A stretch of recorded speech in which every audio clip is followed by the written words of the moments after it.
Hi everyone, my name is Kevin, and I'll be reflecting on Patrick's expatriation experience in Japan. So the contents that we will be looking at is are the factors influence expatriation success, role of the company, benefits and challenges, and the steps that Patrick could have taken to be successful in his assignment. So let's look at what are the factors that played in Patrick's experiences. Cultural adaptation, communication style, decision making differences, workplace environment, and lack of training or preparation before his departure. So, Patrick comes from a different background where he had experience with direct communication. Whereas in Japan, it's completely different, and he faces indirect communication or subtle communication. And Patrick also finds it difficult to have a team based decision making and was surprised by how loyal the employees were in Japan. Now, let's look at the role of the company and what they could have done in order to have a successful time period for Patrick. First of all, the company had a lack of cultural training before his departure and minimal support during his assignment. So, what they could have done it to improvise the situation. So, local networking, which is very important, pre departure cultural training, planning for continuous support during the assignment through mentorship or family support for the family to settle down. And it's also important to think about the repatriation planning idea when he returns back. Now, look at the benefits and challenges that Patrick had during his time in Japan.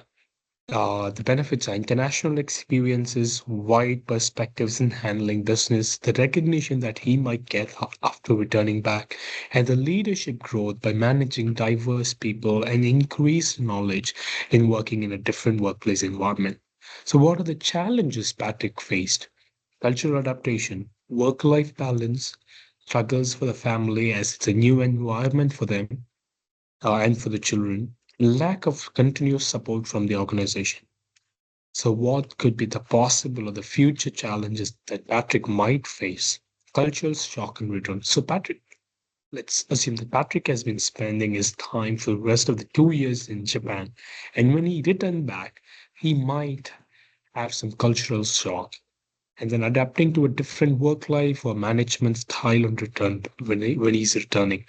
Being in a workplace in Japan, having a different management style, a collaborative management style. And when he returns back, it's completely different.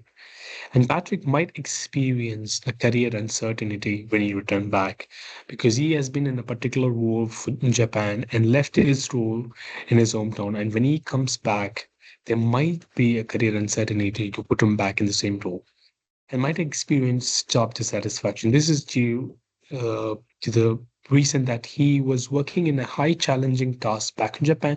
And when he comes back, if he is going to be back on his routine, which is less challenging, he might have job dissatisfaction. So, what are the steps Patrick can take? So, he can do learn local culture, observation, build relationship with the employees, collaborative leaderships, organization support, and documenting contributions, whether it's personal. This documenting contributions can help him personally as well as to show the documentations as a proof to the organization, which could help him getting his appreciation and recognition for the efforts. So, overall, in conclusion, Patrick's experience highlights how crucial it is both for the individual and the organizations to prepare for expatriate assignments. So, cultural awareness, organizational support, and personal adaptability are all key to success. With the right actions and continued reflections, Patrick can still turn this assignment into a valuable learning experience and Cantler can grow from it as a global company. Thank you. And these are the resources.